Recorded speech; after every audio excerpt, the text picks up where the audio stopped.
This is J. Krishnamurti's first public discussion at Brockwood Park, 1974. I'm sorry you have that foul weather. There it is.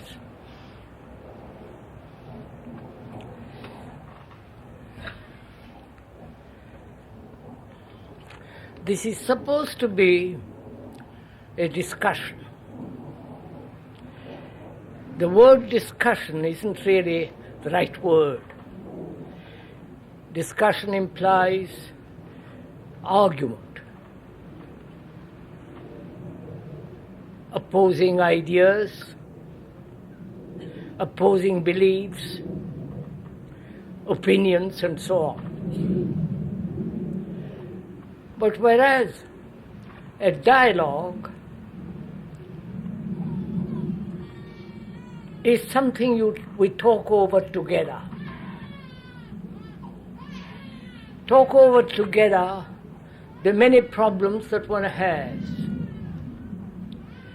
with friendship, with sense of care, attention, and perhaps with a feeling of camaraderie,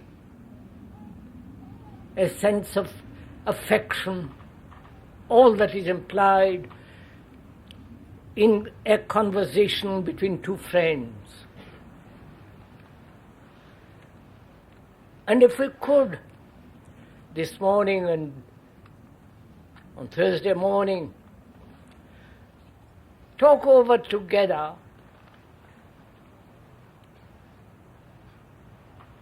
a problem which may be most demanding and insistent, if we could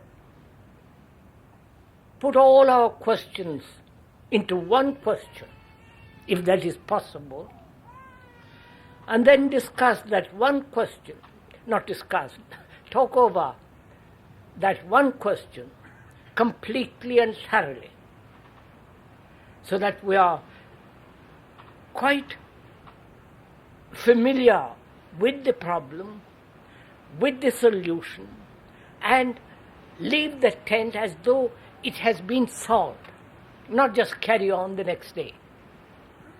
Could we do that? So what would you like to talk over this morning? Pleasure appears to me to be one of the main obstacles in serious-mindedness. And the question arises as to why the mind centers on pleasure so predominantly, the pursuit of pleasure. And even when there is an awareness of a relationship between pleasure and pain, the mind still moves towards the pursuit of pleasure. Could we talk over together this morning the question of pleasure?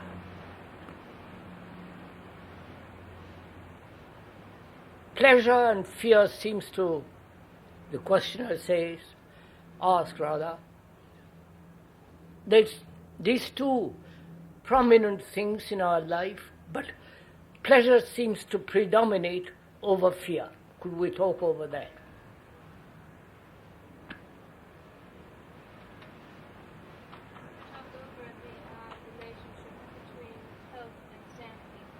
Could you talk over, or we talk over, what is sanity and health? What is the relationship between health and sanity?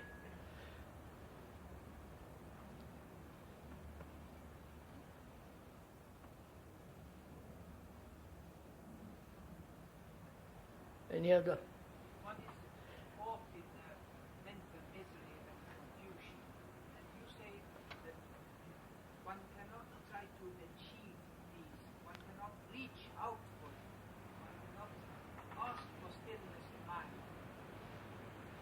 I can understand that at least verbally, and doubt if I understand it really. But what is then happening in the process of transition from a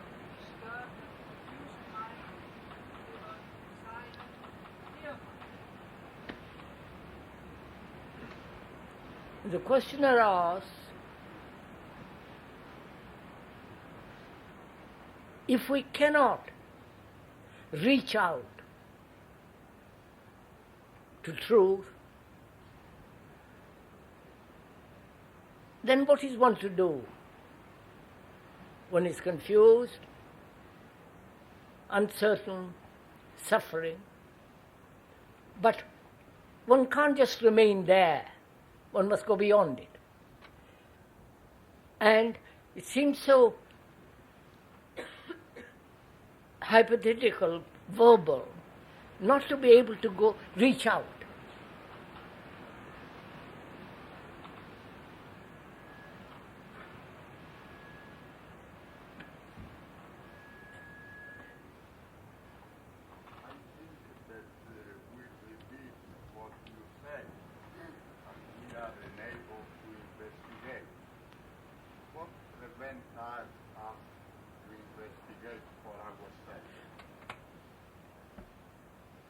You seem to be able to investigate, but why is it that we can't investigate for ourselves?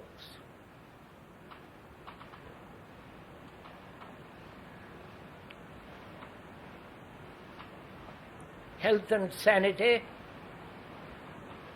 pleasure and fear,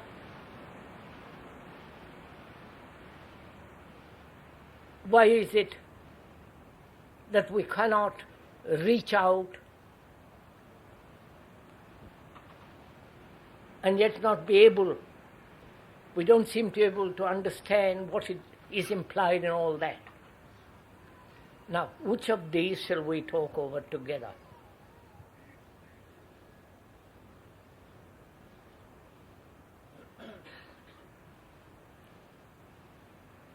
Could we go into this question of pleasure and fear, and perhaps the other questions can be included in that one principal question? Shall we do that? Can we do that? The question is why the mind, though it's aware of its pleasures and fears, leans more heavily on pleasure. Why is the mind pursuing pleasure all the time? That's right, sir. Shall we go into that and discuss the...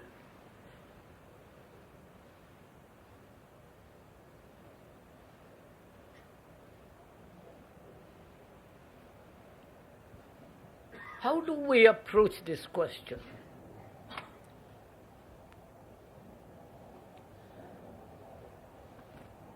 The whole religious, orthodox, traditional mind says pleasure must be avoided.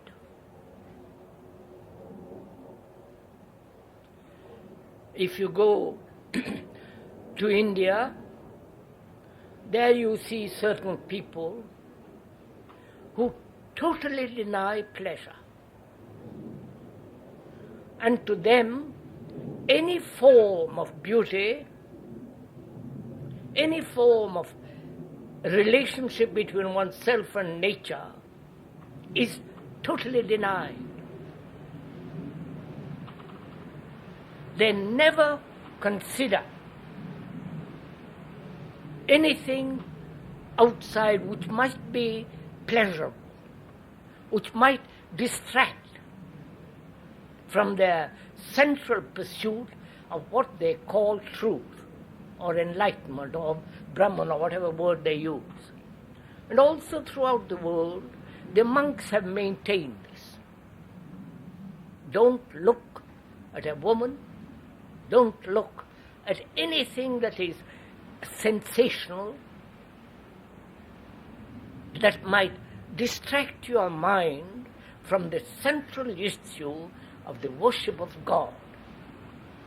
You all know that. And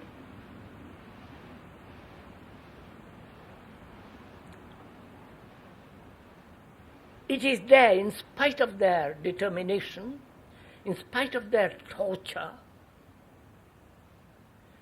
in spite of their will. This principle of pleasure continues. It's burning in them. They may deny it. They may squash it. They may get up in the morning and pray and do all that kind of thing from 2 o'clock in the morning till the evening, but it's there, burning. Sexually, and every form of subtle forms of pleasure. That's a fact. Why do people deny pleasure? We must look also that side.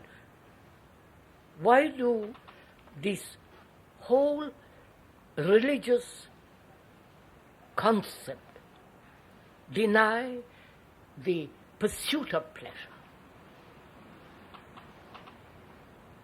And being caught in that culture, as most of us are, conditioned by that, we also subtly or unconsciously resist pleasure. Though we want pleasure, there is always a restraining influence that dominates, controls, or objects or feels guilty with regard to pleasure.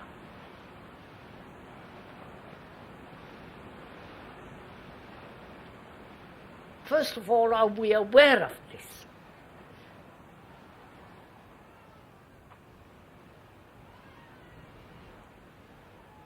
Am I or you aware that we are conditioned by the culture in which we live, which not only insists on pleasure, but also there is the feeling of guilt in the expression of pleasure, and it's part of our conditioning.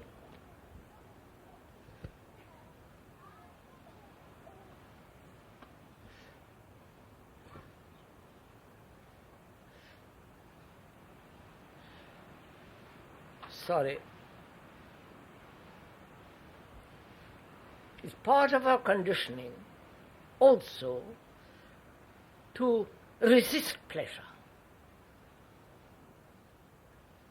Are we aware of this?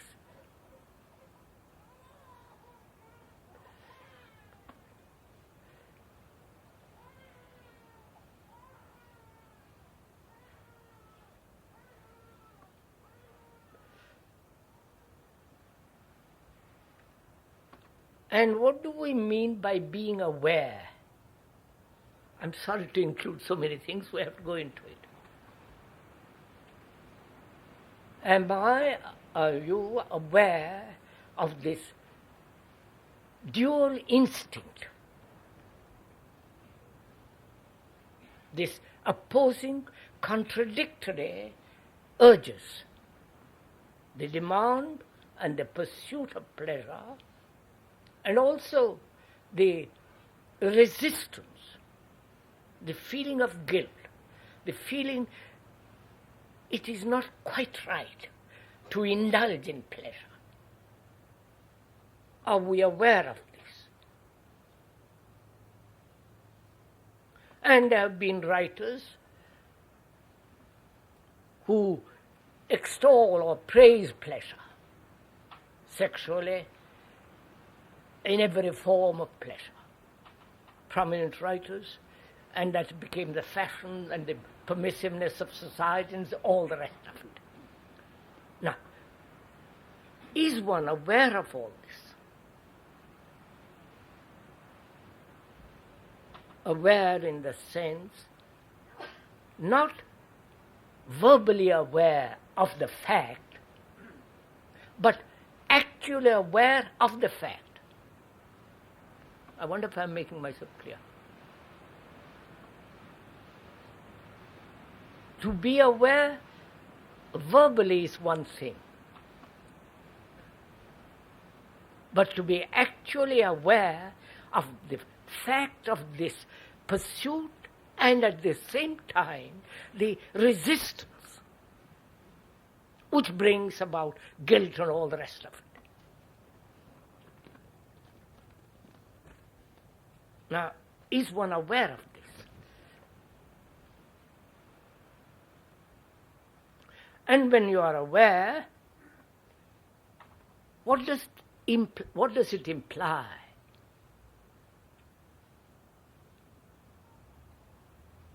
Are you interested in all this?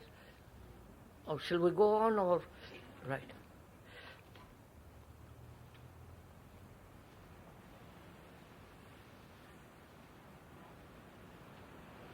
I'm aware of this fact, the opposing, contradictory, dualistic conflict.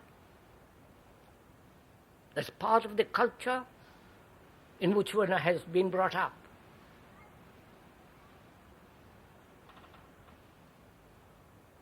Before I inquire into it, I want to be quite clear whether it is a verbal stimulation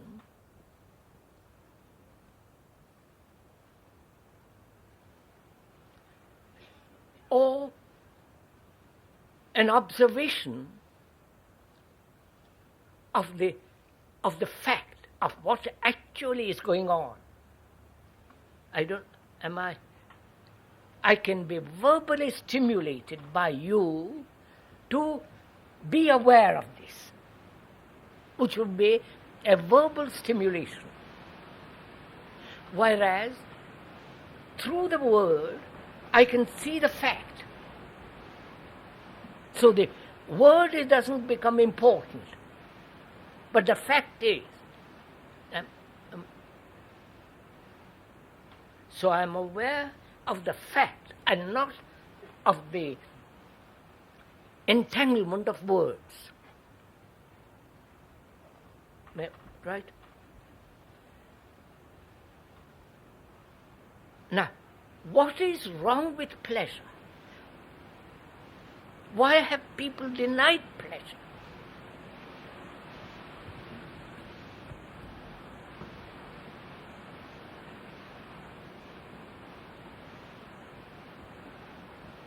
If you deny pleasure, you must deny all beauty, whether in the form of a woman or a man, sculpture, painting, the beauty of a tree, the delight of a sunset.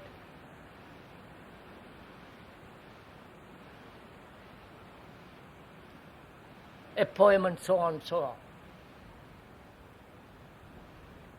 And if you deny this pleasure, what is the factor that makes you deny? Are we moving together? Please, this is not my problem. You understand?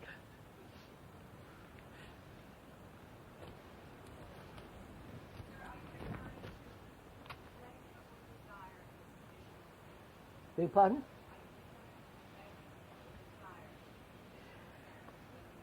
Desire as pleasure. No, all right, let's begin that way. What is desire? How does desire arise, which turns into pleasure? Right? What is desire?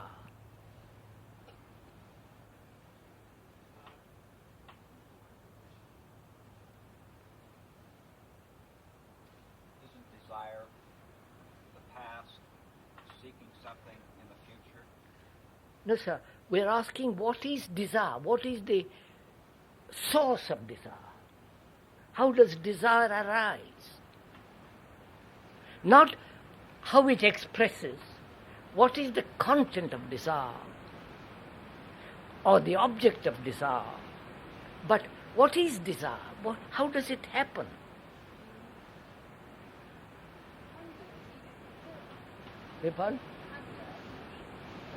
Hunger is a desire. Now, take hunger. What? Now, you see, don't please. What is desire? Not for something.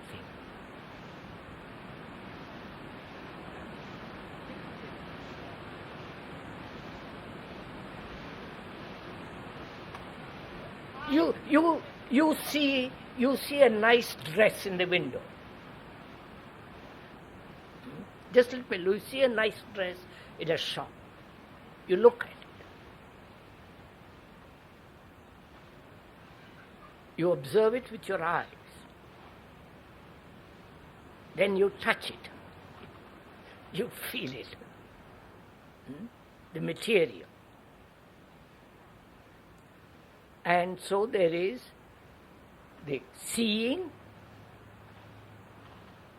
the contact, the sensation, then the desire, right? Let's be very simple about this.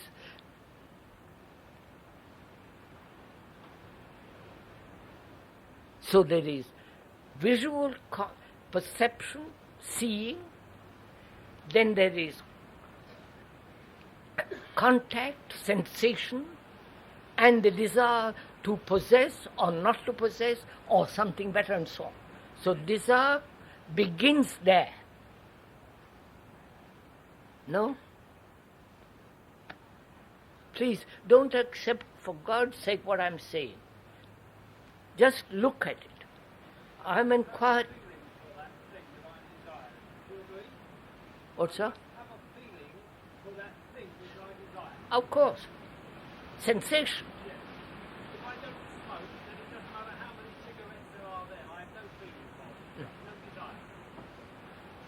I'm not for cigarettes. I'm asking how desire arises. You follow, sir?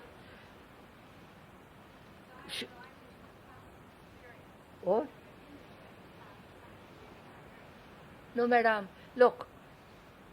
I see a beautiful tree, a beautiful car, a beautiful something or other, and the very sensation of seeing, the contact, arouses the desire. Doesn't it? This is so. No? Isn't it the image we have of oneself wanting to... No, I am not talking of the image. I am talking just how desire arises. From perception, obviously. Perception, contact, sensation, desire. I don't think that's true. We can have desire with no perception whatsoever. Just a thought brings it into... Wait. Then thought, how has that thought arisen?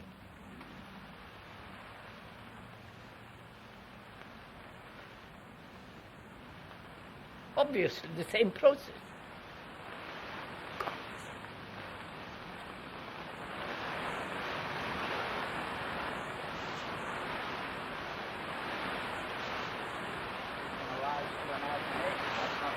Which is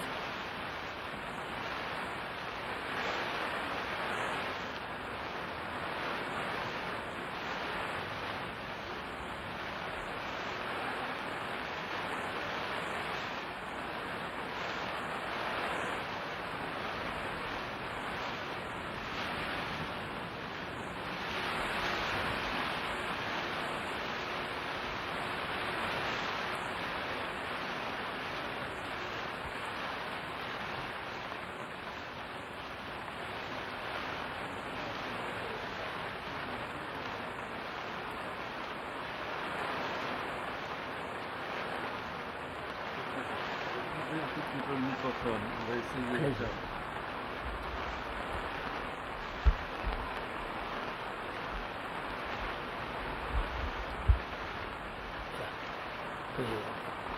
Ça va?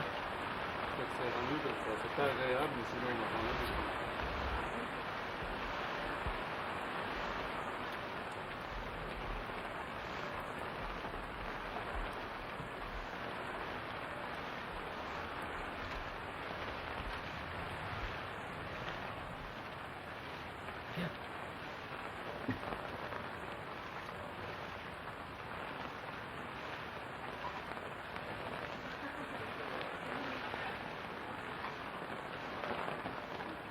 I think we better go to Cyprus. Not Cyprus, no. Crete, rather.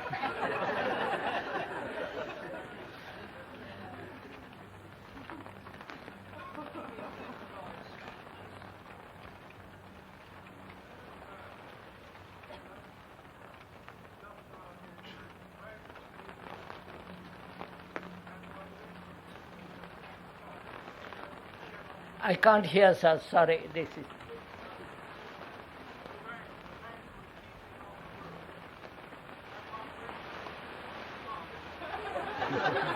There it is. Quite right, sir. There is desire.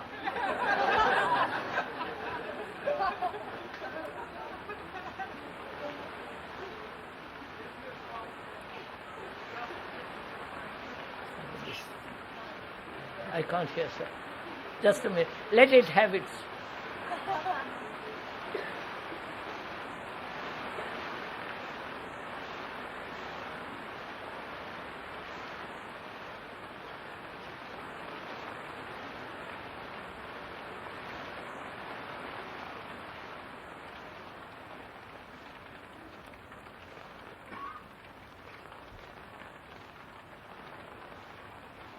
It is suggested that imagination, thought, awakens desire.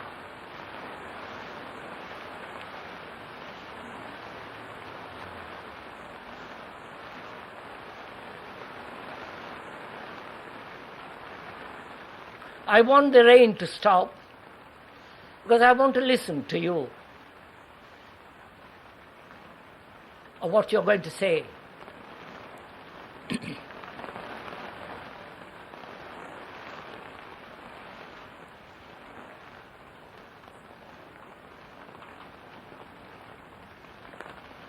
We are not inquiring into imagination or thought, but we are just asking, what is desire?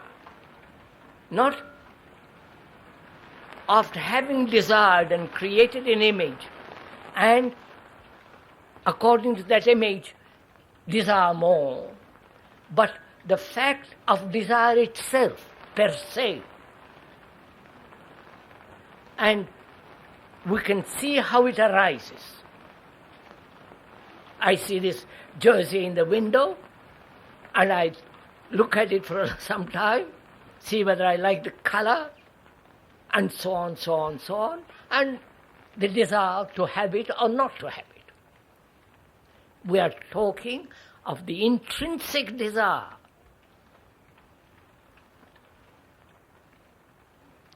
And is desire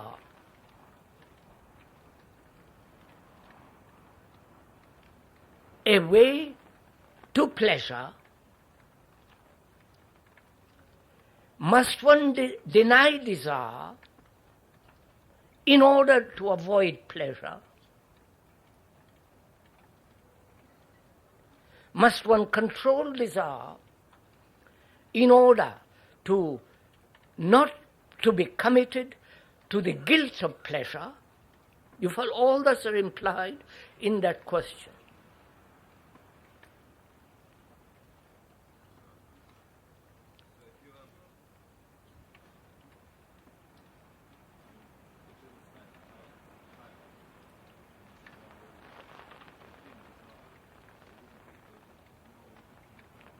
No, sir, we are not condemning desire or pleasure. We're just looking at it first.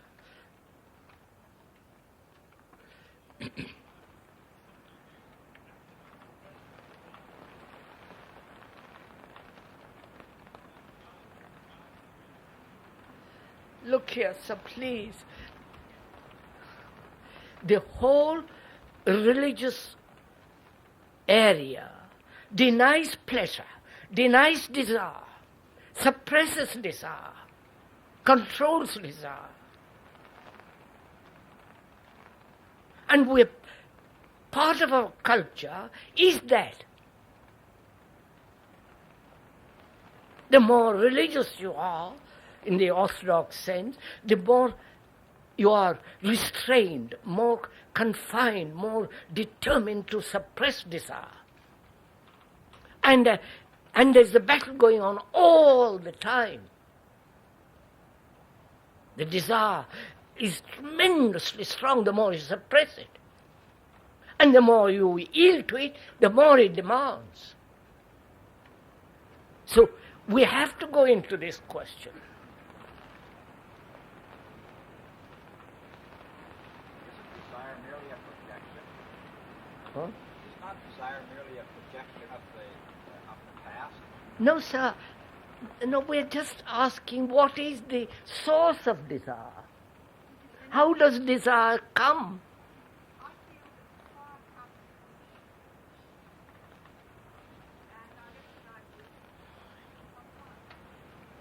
Why can't we be simple about this? I see a nice person and his nice face, and I say, my God, I'd like to be with that person. It's so simple. I want to have it. Yes, sir, I want to have it. I want to sleep with somebody, and so on and on and on. Well, this is simple enough. Now, I'm asking myself, why have various cultures denied the pursuit of pleasure, encouraged the pursuit of pleasure, and thereby cultivate or bring about a feeling that there is guilt about it? Don't you know about all this?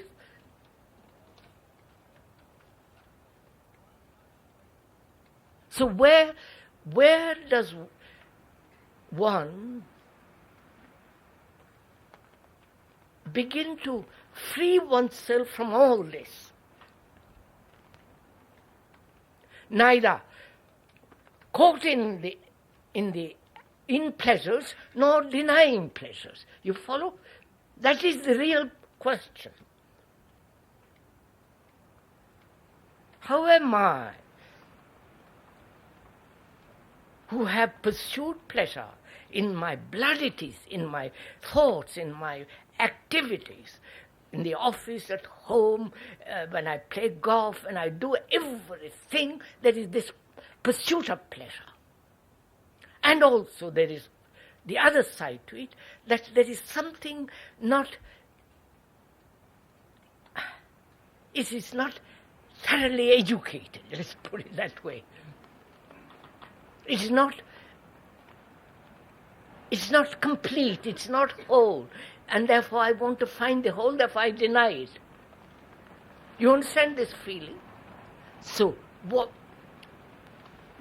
shall I do? I am aware of all this, not just my little pleasure and the pursuit of my pleasure, that pleasure be a political ambition, religious ambition, or a business ambition. You follow? It's all involved in that. So what shall I do? I am aware of the whole implication of pleasure, not just one incident of pleasure.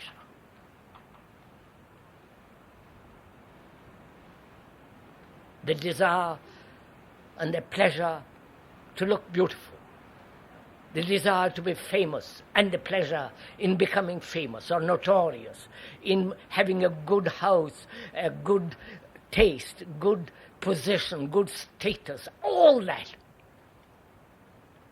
Being good is also a great pleasure. And there's great pleasure in controlling your body completely. And so on and on. Now, given all this, being aware of all this, not just little bits of pleasure, the entirety of pleasure, what am I to do?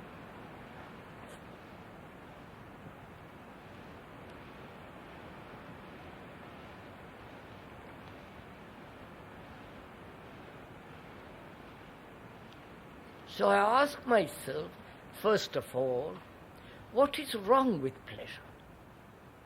What is pleasure?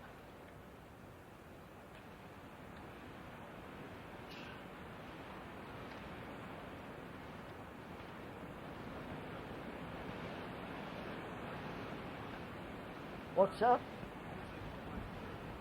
What?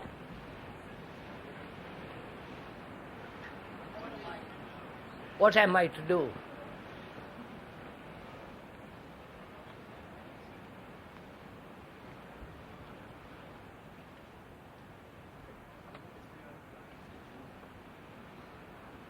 So, isn't it a problem to all of us, this? Or not?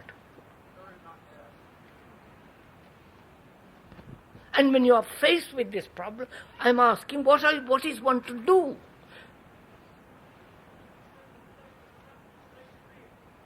What, sir? Oh, my Lord. To satisfy one's natural desires and pleasures, that's what you are doing.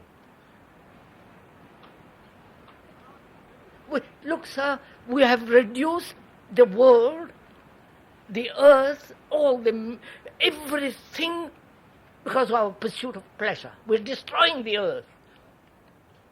Overpopulation. One country sells armament to another country, knowing it's going to create war, because there's pleasure involved in having money of a particular group. You know all this. And when one is confronted with all this, what is one to do?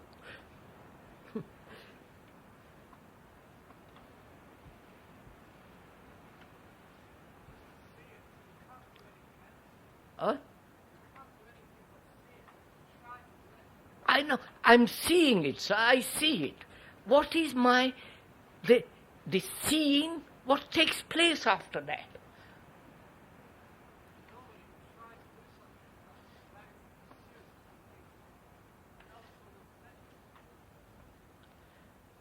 Sir, look, I see a beautiful sunset. Not lately here. I see a beautiful sunset. It's a great delight. The colors, the extraordinary shape of the clouds and all the rest of it.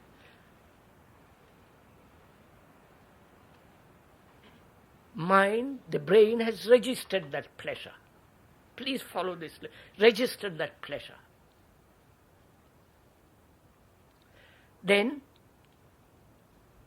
there is the repetition of that pleasure, the demand for the repetition of that pleasure, right?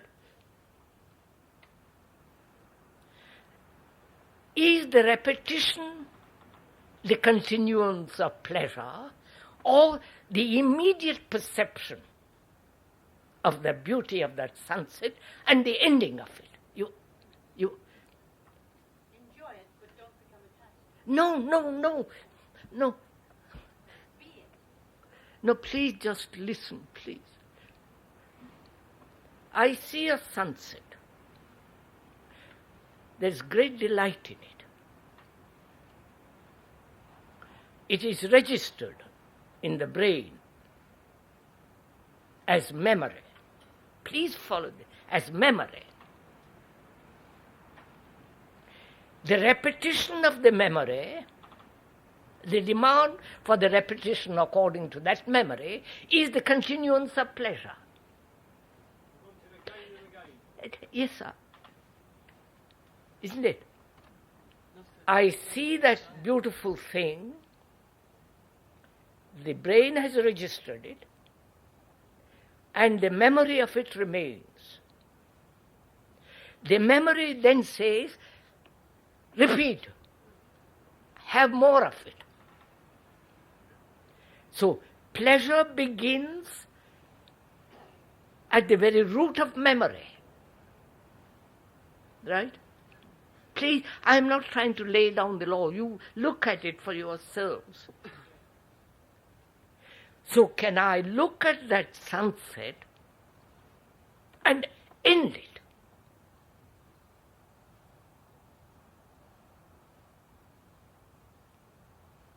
Because what...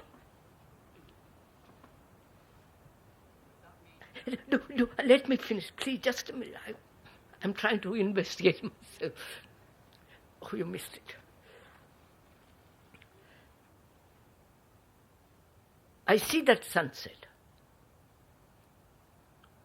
There's great delight in it. And the and brain retains that, has recorded that delight, and it has become a memory. The fact is one thing and memory is another. Right? The memory is not the sunset. Right?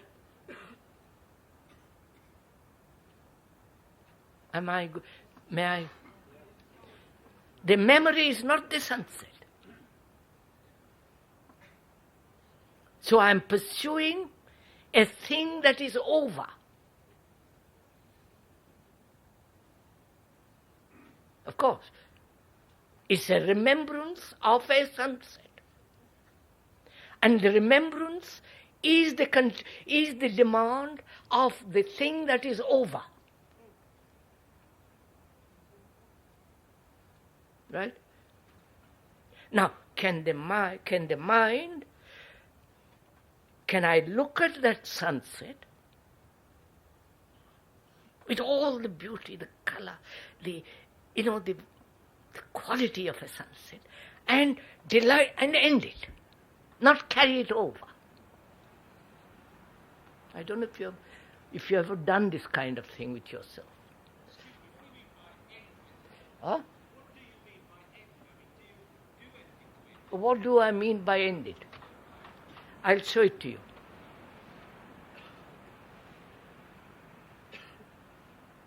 I look at that sunset and I know the trick of memory, and I realize the memory is not the sunset.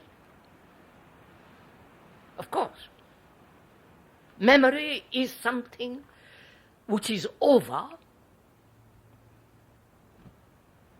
and I am taking delight in something that is dead, and I am pursuing something which is dead, which will give me, I hope, more pleasure. I see this. I see this fact. The delight, the memory pursuing that which is gone, and that which has gone has given me pleasure, and I must have more of it. At the moment of delight of that extraordinary sunset, there is no desire. There is only the observation of that great color. Right? I see this. The whole phenomenon, or the whole process of this. And therefore, if I pursue pleasure as a memory, it's a dead thing I'm pursuing. Right? No, wait, look at it, sir. Do look what, is this so? Don't accept what the speaker is saying. Is this so?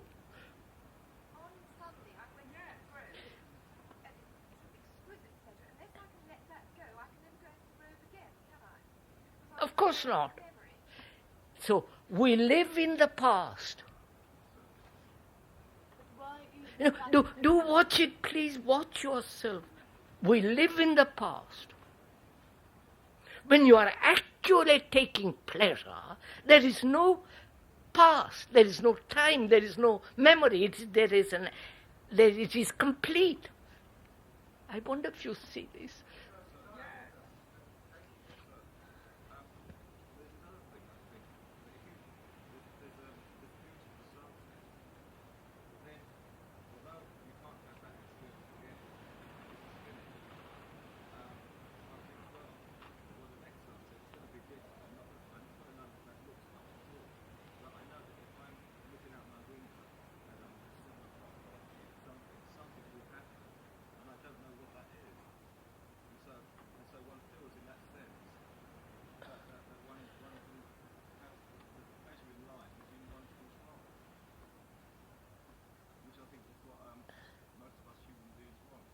Sir, are you saying this? That when you look at a sunset with the memory of a previous sunset, then you are looking with dead eyes. Oh, this is what I'm saying. All right.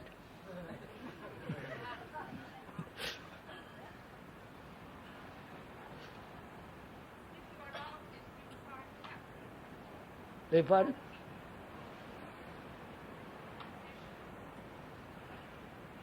Look, sir, this is a very serious subject. Do and go into this, because you will see for yourself what takes place. Sir, is the sunset recorded as a sunset? To do so, it would have to be interpreted. That is not recorded as a sunset. It is recorded as the pleasure that you have derived from the sunset. So why does the mind demand this repetition? Because, sir, look, why does the mind demand its repetition? Why do you think it does? Look at yourself and you'll answer this so clearly. No.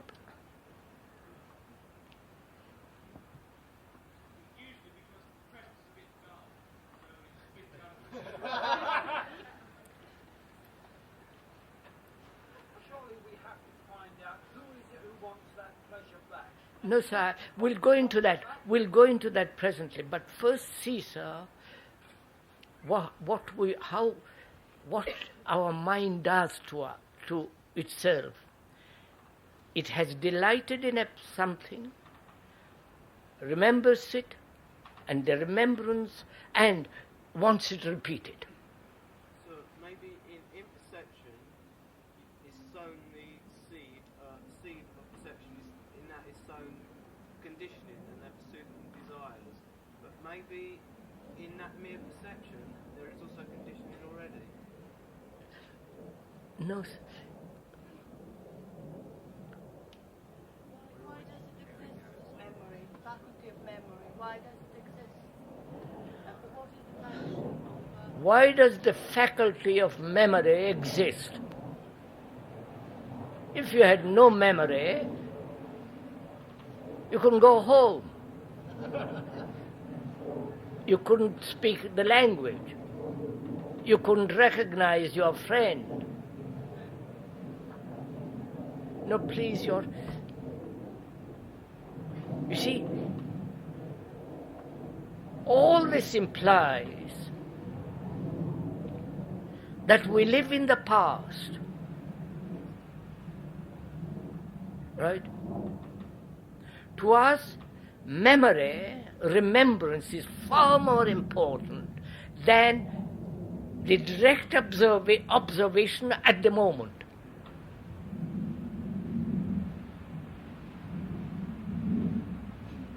Our culture is that. Live in the past. Surely, sir, you can have memory without living in the past. What's that? Surely you can have memory without living in the past. Look, sir, I've just pointed out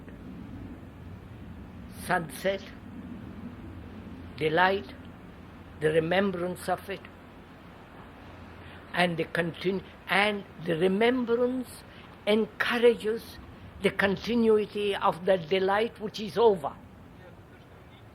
There's not a question of no need, it takes place. Not necessarily always, of course not, but 99% of the time it takes place. So I see the mind lives more and more in the past. Aren't you living in the past? Your remembrances, your images, your ideas, your concept, your knowledge, all that is past. What? Now is reality and the past is... One by one, sir. Now is reality and the past is confirmation. Now is reality. The past is confirmation. This is the reality now. Now is reality, and the past is the confirmation of that reality.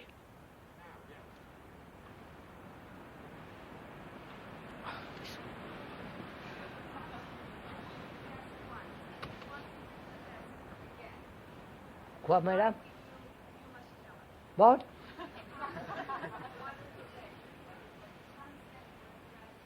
What is?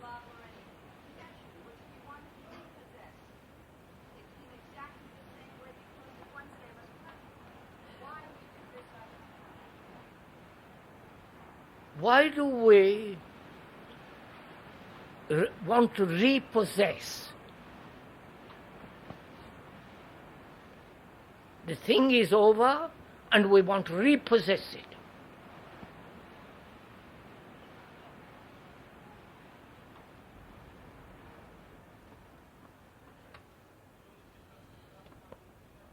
What's that?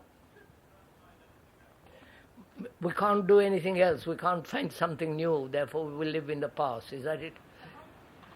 All of our conditioning is that way. So, one has to go very deeply into this question of memory. And most of us have cultivated through culture, through education, through tradition, through custom, through ritual, through everyday happening, this enormous field of memory. Right? That's a fact. And without memory, we cannot operate. Memory is always in the past.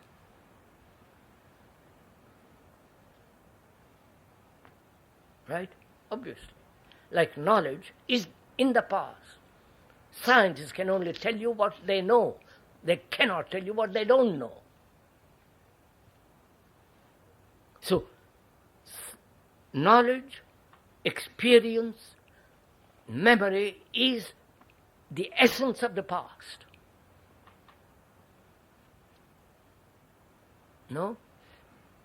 Now, from that background we operate. Whether in the factory, business, in education, learning facts, and so on. So always from that background and with that background. I want to go into a little more, please. So, the seeing of that sunset, the remembrance of that sunset, becomes this seeing that sunset, enjoying it, then it becomes memory.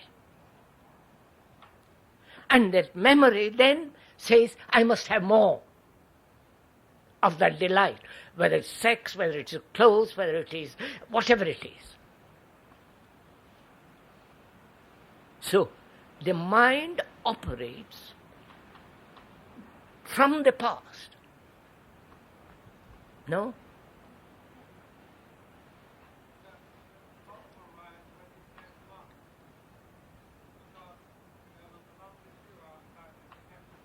Or so?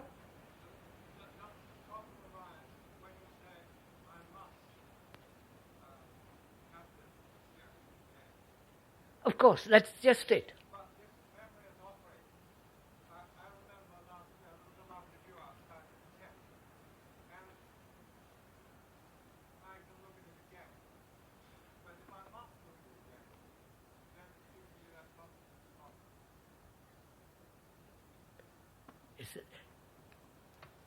I understand, sir.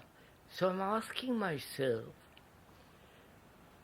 if the mind is always the result of the past, through evolution, through time, through all that, then what place has pleasure? What place has enjoyment? What place has joy? What place has love with regard to memory? You understand? I wonder if Is love a memory?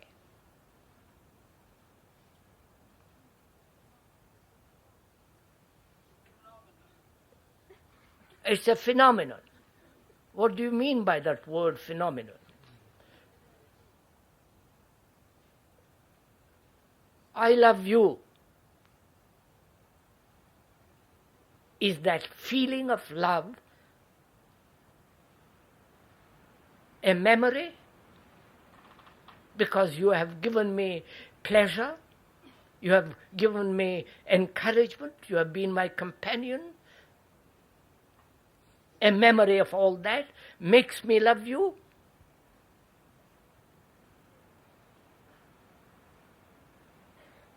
The image of all that, held in memory, says, by Jove, I love that person. Is love a memory? Apparently for most people it is. And is joy the result of a memory? Or is joy something totally independent of memory? You cannot invite joy. You can invite pleasure. You cannot invite joy. So it begins to see where memory plays its role and where it does not, where it should not. Isn't it that we use our head, which is necessary for the memory of how to speak, the company and so forth, to do our feeling for us? The feeling should be in the here and now.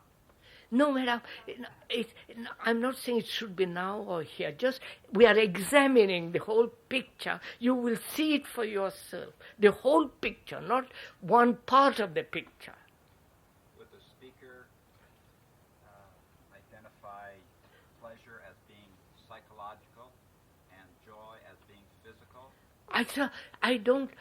I'm not categorizing physical pleasure or psychological joy. Joy. You know what joy is, don't you? You suddenly happens to you. You're walking along doesn't matter, in a wood or in a street, you suddenly feel such a delight about everything. You have never invited, you have not even thought about it. It happens. And then as it has happened, there is a memory of it, and then you say, my Joe, I must have more of it.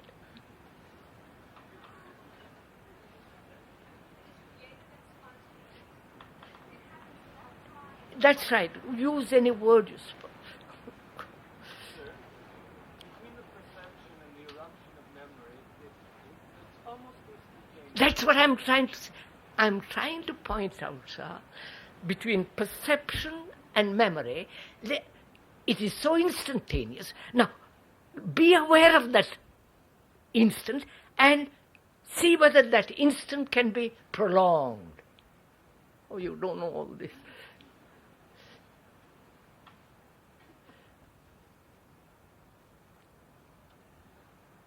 You see, so I'm asking,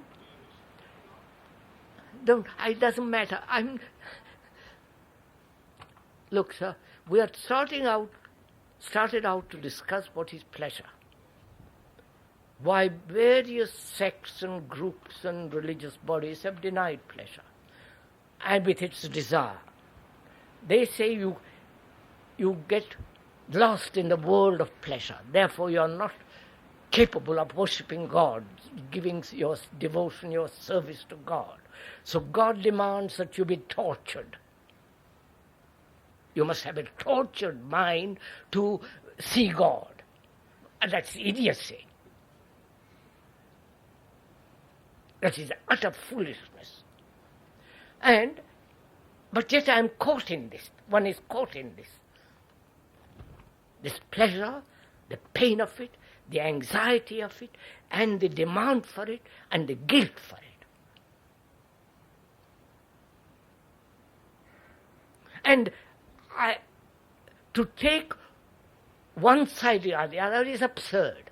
But to look at the whole picture, to look at this whole map of pleasure, not where it will lead or where it will go, but to look.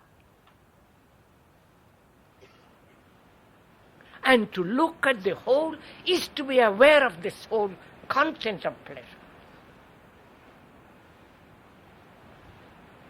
with its memory. So one goes back and says, look, is it possible to observe that sunset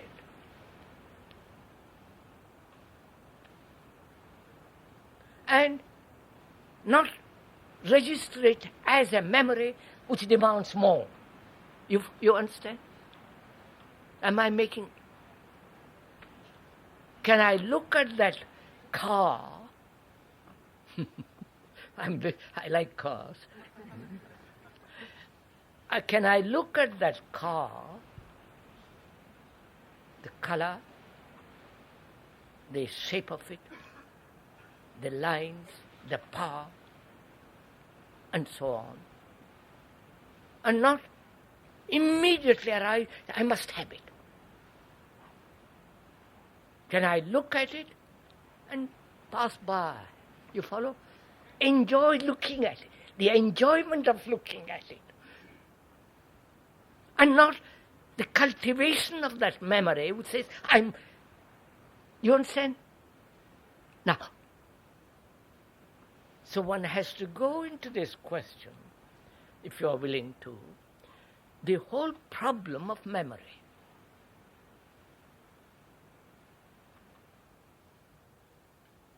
Memory as pleasure, memory of the things one has done of which one is anxious and frightened and about which one lies, memory of the things that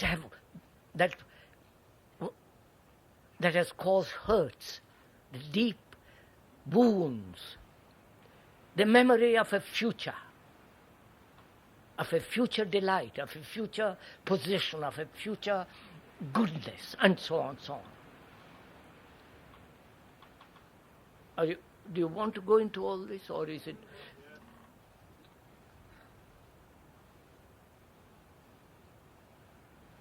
So memory is in the brain cells. Memory is thought. You understand? Memory, thought is the response of memory, obviously. Right? Could go on, may I? Memory is experience and knowledge. That is in the brain cells, contained there. Right? You can observe it, you can see it in oneself, or if you're aware, sensitive, watching. And thought is matter, obviously.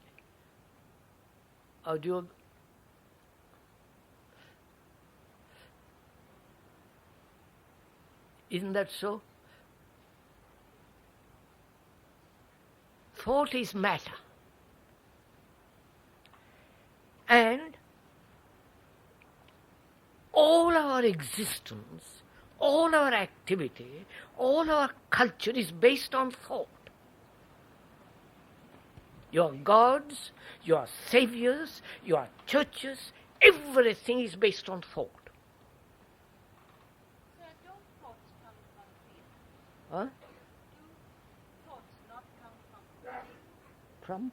Feeling. Do not Obviously, I feel, and then memory, thought. Of course, I'm including thought, feeling, in thought. Please go along with it.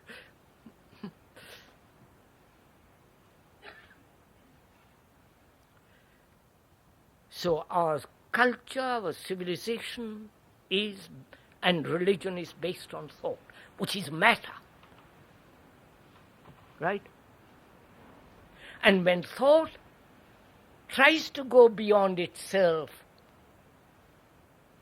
by saying there is God, there is mystery, there are visions of God, it is still the operation of thought, and therefore the operation of matter.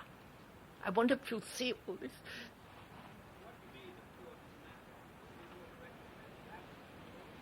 What, sir? What do you mean by saying thought is matter? Just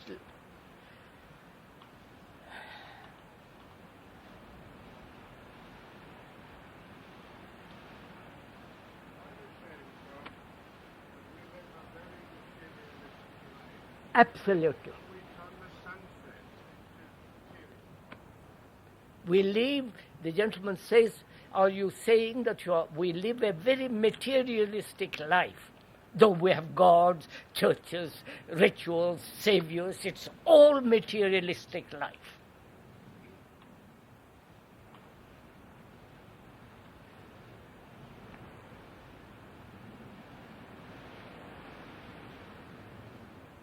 I said thought is the response of memory. Memory is experience, knowledge, contained in the tissues of the brain.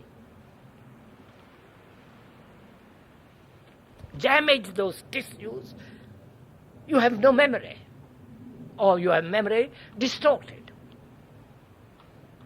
So thought is matter. And look what we have done. Thought creates an ideal, this super perfect form, and try to live according to that ideal, which is still within the area of thought, which is still within the area of matter. We invent our gods, right? Our thoughts have formed gods. God hasn't made us. We have made gods. So, one lives in this field, right? If you are really ruthlessly clear about it, not pretend we are something spiritual, noble, this is a fact. Then we can up from there say, now, is there any area which thought cannot possibly enter? You follow?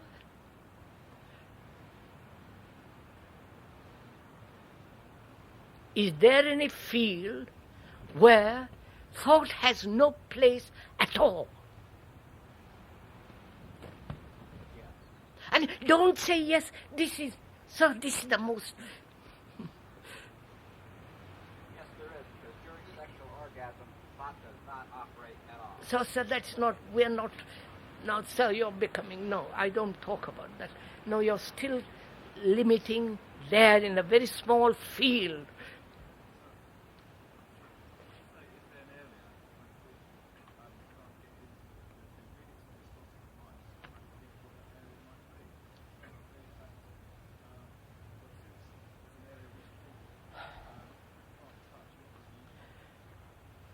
So this has been one of the problems of human beings. They have gone so far. People have demanded this.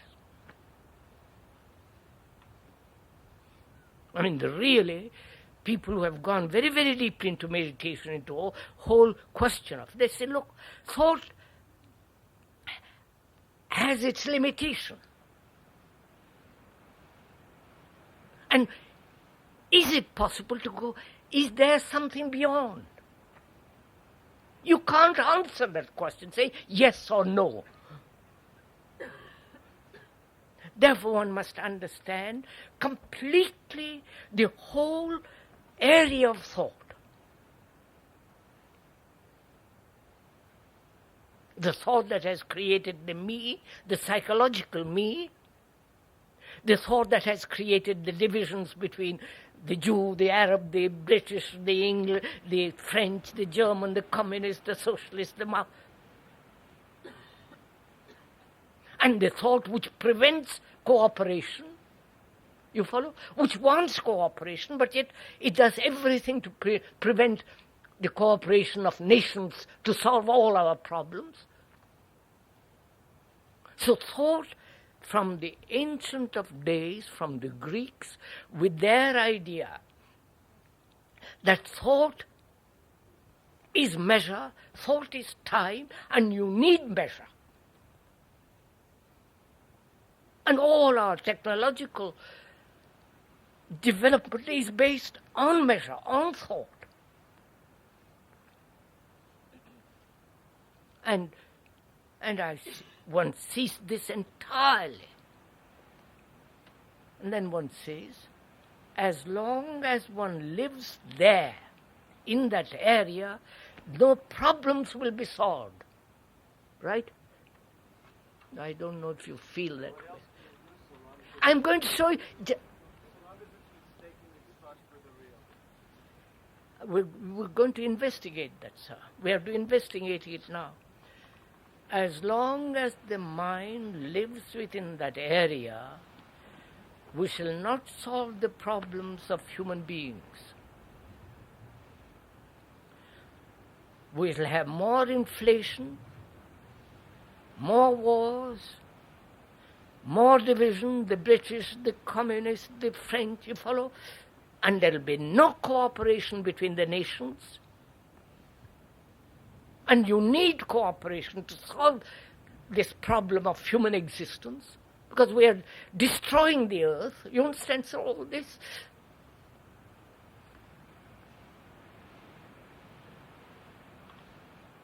So if you are serious,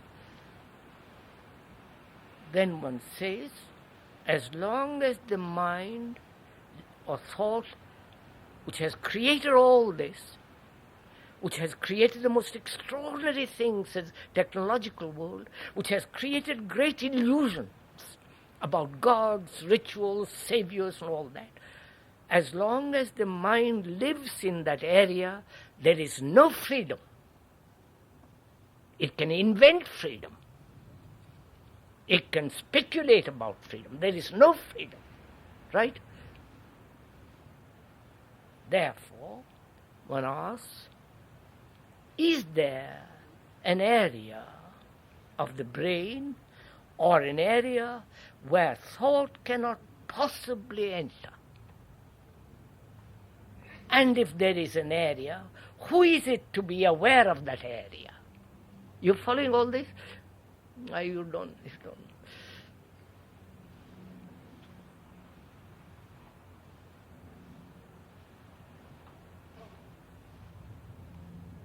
If thought is aware of that area, please listen to it. If thought is aware of that area, then thought can recognize that area, and therefore is still part of thought. You understand?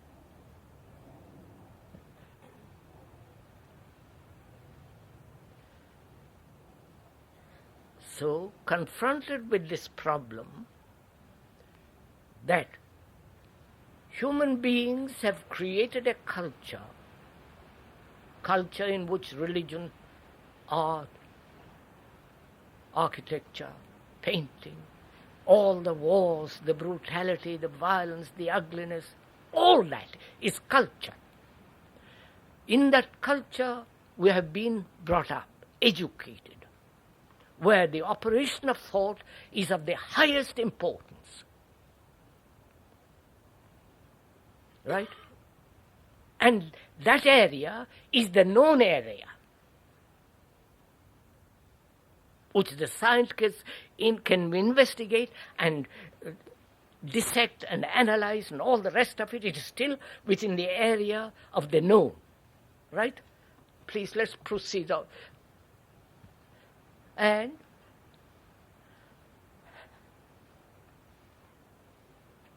can the mind be free of the known and yet operate in the field of the known? You understand my question?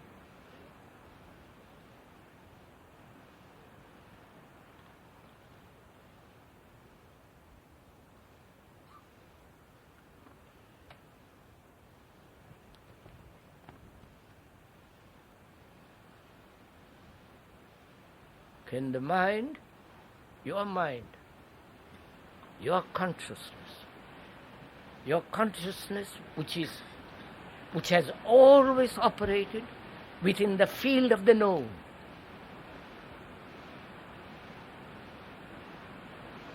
and when thought tries to go beyond the field of the known, it's still thought. It's ideas of perfect prototype, the perfect Aristotelian and all the rest of it, is still part of thought.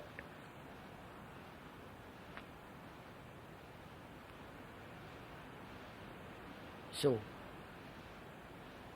the problem then arises, can thought be controlled and not allowed to enter? You understand?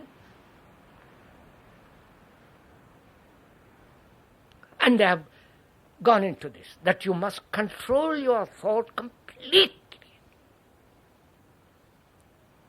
so that the other thing can enter. If there is another thing. And the whole question of meditation is control, right? In different ways. I wonder if you're following all this. Does interest you, all this? And I don't think I mean by interest, live it, not just speculate about it.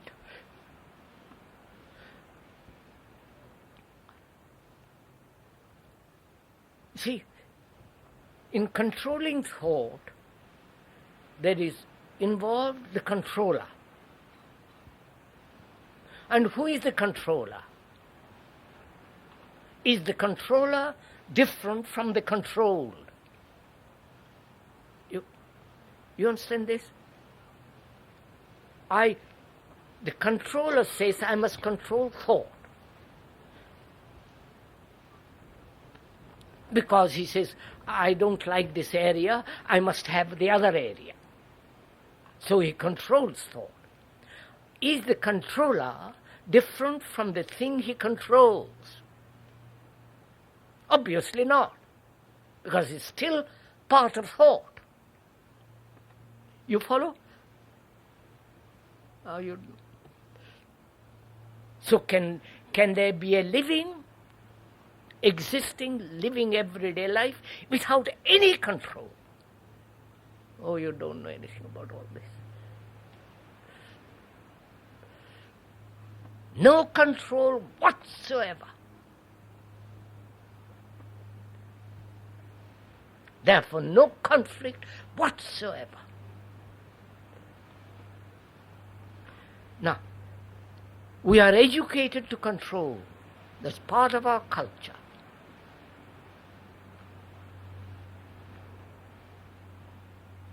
Part of our tradition.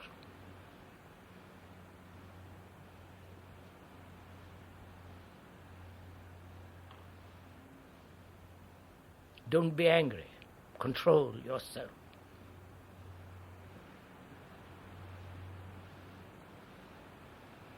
And so we live in a world which has been built by thought, and thought now says, somehow we must solve this problem which thought has created. And so thought says there must be an outside agency as God which will solve our problem. And that outside agency is invented by thought. You follow all this? So thought still is in operation. So is the mind aware of this whole content of what we have said all this morning, from pleasure, fear, memory, joy, attachment, all that. And thought has created this confused, miserable, mad world. Excuse me, why is thought always active? Why has thought done this?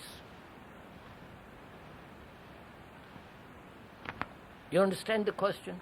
Why has thought done this? Divided nations, groups, ideas, your belief, my country is better than your country, my guru is better than your blasted guru, and so on, so on, so on, so on.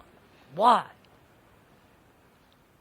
It's trying to preserve what it thinks is its own pleasure and its own... No, sir, look at it a little more closely. Why?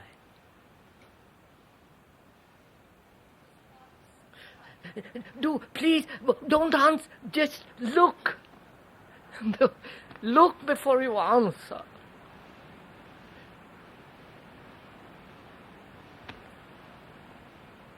That is, what is thought?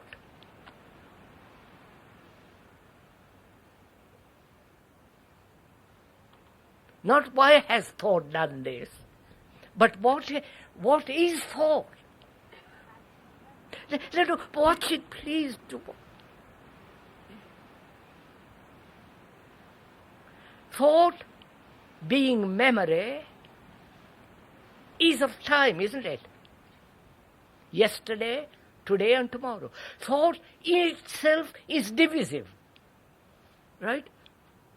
You understand? Thought in itself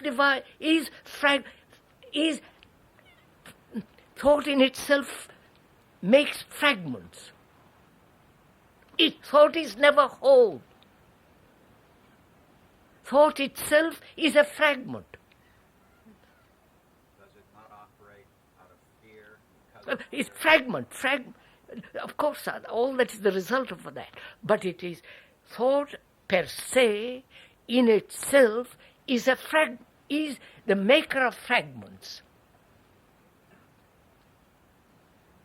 You are British, I am a stupid Hindu. You are a German, I is a Frenchman. Thought has done this. Therefore, thought in itself is the factor of fragmentation. Sir, if I could see what you were saying, rather than thought thinking about what you were saying, then there wouldn't be... That's what I said, sir. Listen. Don't think, but listen to what I'm saying. So, Sir, I want to go on just extend this a bit. When we're communicating with each other, we're communicating on first level verbally. I have ears to hear what you're saying, right? Where's my organ to hear what you're intending to convey beyond the words? I'll tell you. The question is this. Gentleman asks, I hear what you're saying. My sensory perception verbally accepts what you're saying. Yes, ma'am. And the verbal communication is not sufficient.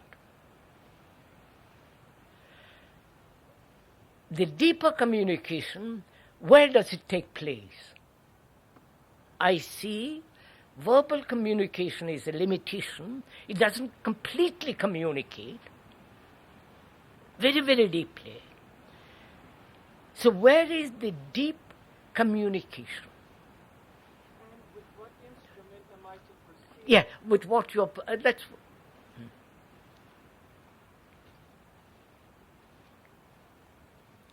You understand the question? I listen to what you are saying. I agree or disagree. There is no disagreement or agreement, just observation. Hear what we are talking. Observing what is going on. So verbal communication is necessary. Otherwise you can't If I spoke in French or in German or Italian, you wouldn't understand. So, where does deep communication take place?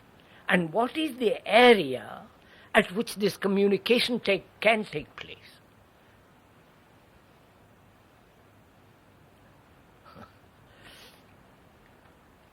Let's investigate it together.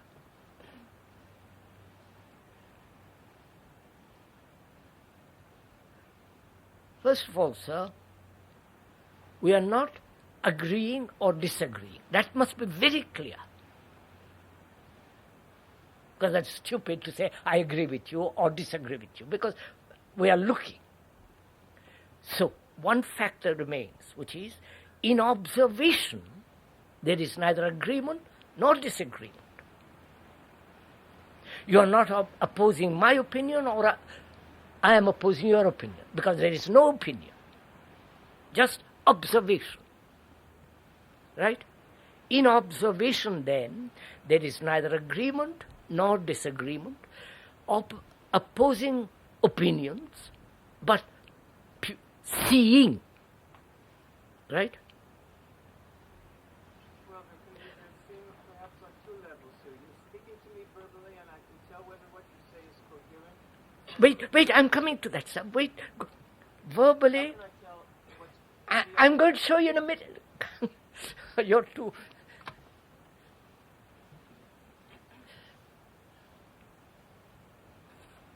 First of all, as I said, as the speaker said, there is no agreement or a disagreement.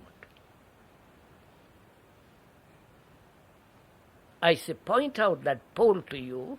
That pole is a fact. There is not. You don't say that it is a giraffe. That's a pole. We both of us see it as a pole, neither agreeing nor disagreeing. That's a fact, right? So there is no opinion, no agreement, no judgment, just observation. Right? This is important.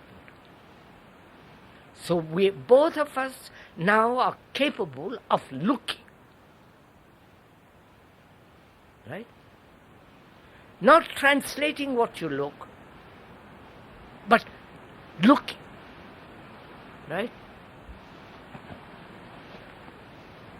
Now when you look, are you looking through the description of the word, or you are looking without the word?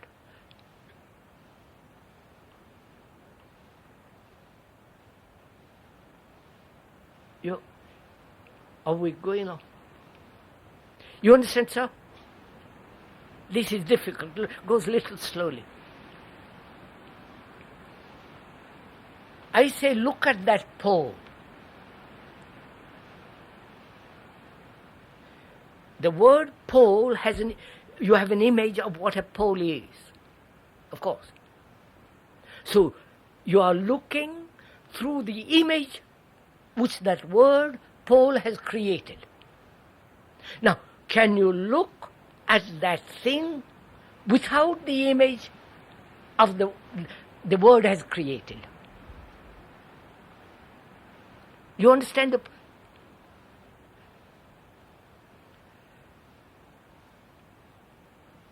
So it means you can look without the verbal image.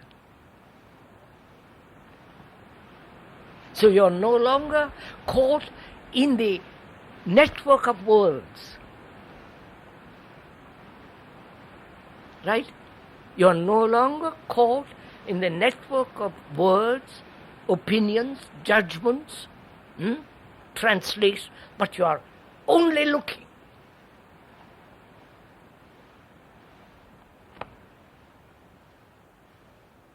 Now, in that looking, both of us, there is communication which is non-verbal. Then there is real cooperation, real togetherness. And we are both seeing, doing the exact thing which the fact demands, not what you think the fact demands. Right, have you got it? Phew. Right.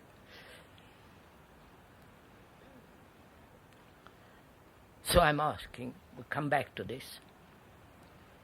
If the whole field of human activity is based on pleasure, fear, memory, knowledge, experience, and thought has created this world of relationship, technological world, the relationship between nature and myself, between God and myself and yourself. Thought has created all this. And thought says, my God, what a mess it is. Huh? It's an appalling mess, which denies cooperation, you understand, between each other, between each group, each religion, each nationality, which is so destructive. And thought says, no, I can't solve this problem. I know they are playing tricks with the problems. The politicians, the business, they cannot solve it. So it says, now I must go beyond and find something which will solve this problem. You understand, sir? God, super guru, super ideology, super that, super something, super consciousness. It is still within the field of thought. Thought has created the mess. Thought says I must clear it and invents a new systems, new philosophies, new. And I see the whole of that. All the intricacies, all the responsibilities, all the involvements involved in that. Then I say to then the mind says, is there something which thought cannot touch? Human beings have always operated on this side of the shore. You understand, sir? On this bank. I'm trying to change the simile. Isn't that the problem that is posing the question? Yes, sir. Look at it. We have operated on this side of the river. Always. On this bank. With the gods, with the churches, with the businessmen, with new ideas, new philosophies, new Maos, new communists, and all that. And we never realize there is no answer here. Thought cannot find an answer to this, because thought in itself brings fragmentation. You understand, sir?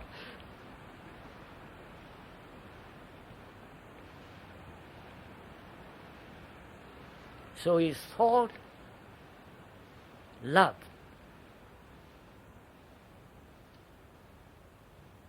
Is thought memory?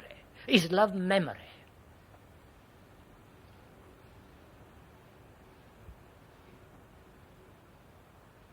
Is the perception of this whole phenomenon which thought has created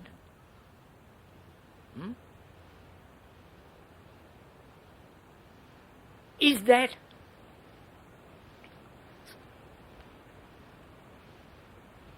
is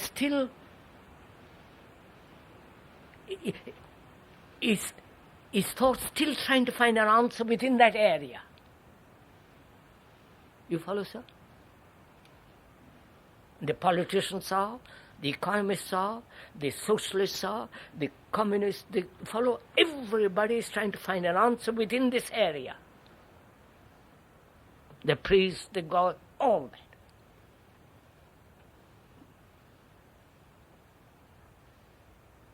And one must be absolutely clear that there is no answer through thought. But which doesn't mean there is an answer through romantic sentimentality, all that nonsense.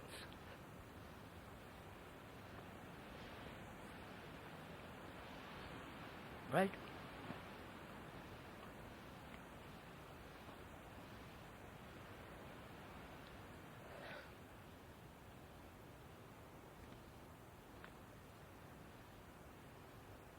So can the mind, realizing this, being totally aware of this, totally, I mean not fragmentarily, you understand, sir? Completely aware of all this.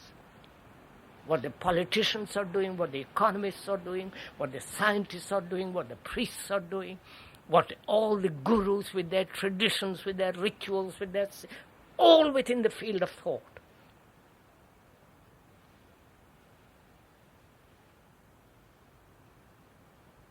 And do you seriously, from the bottom of your heart, realize thought cannot answer this?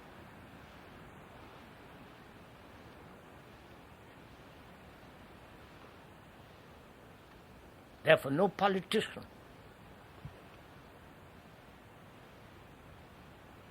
no businessman, no philosopher, no scientist, nobody. You understand, sir, how serious this is?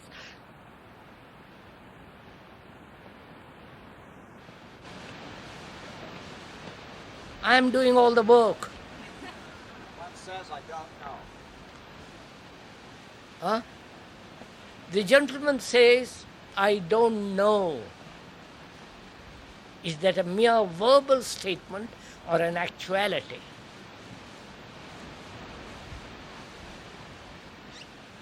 When you say, I don't know, you're expecting an answer from the speaker? Or you say, I really don't know what to do. That means you're shedding blood. You understand, son? Tears. Not just say, well, I don't know.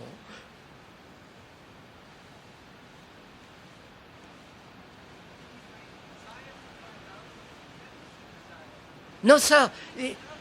There is no desire. Sir, we've been through that. No, I'm sure, sir, there is no desire involved in it. There is only this fact of this terrible mess where man has created.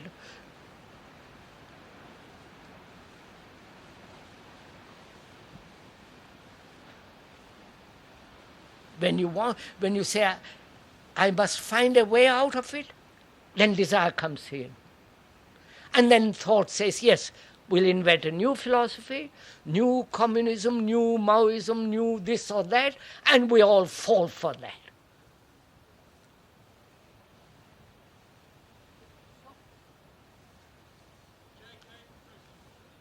So when you say, I don't know, that's a tremendous statement to make from your heart, not from your mind. Not intellectually.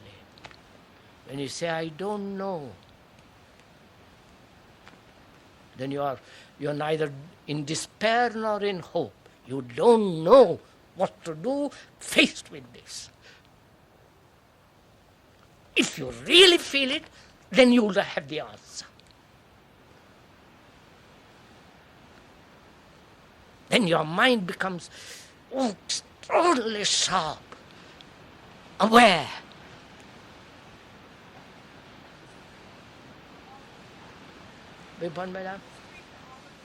No, don't bring in free of the past. It cannot be free of the past. I've been telling you, I have to go home, I have to speak language, I've got to recognize you, I have to go, I must. Knowledge has its place. Knowledge is the past. I have to drive a car to go home, if I have a car. And I say, well, I don't know. Knowledge has no place, then you can't drive a car. So knowledge has its place. And the more we are clear knowledge has its place, then we become objective, unselfish, not concerned with my country and your country.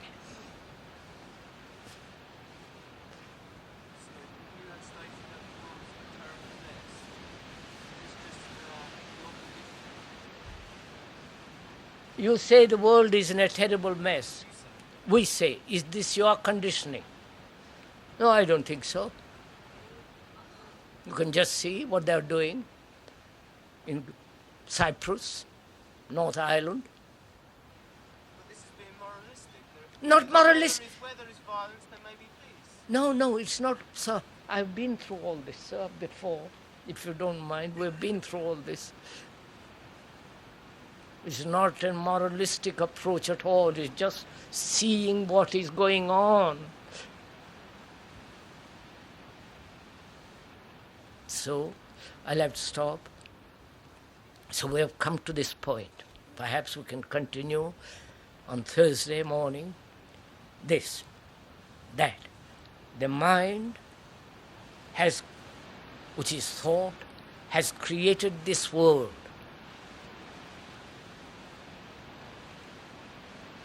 And thought says, I must find an answer to all these problems, which thought has created.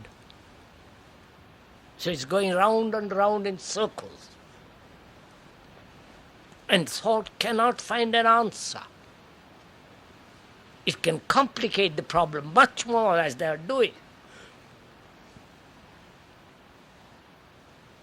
So there must be a totally different approach. And that approach is only possible when we understand the movement of thought as time, as matter, and as action. If we understand that, we can begin to investigate. There is another possibility. We'll do that on Thursday morning. Sorry.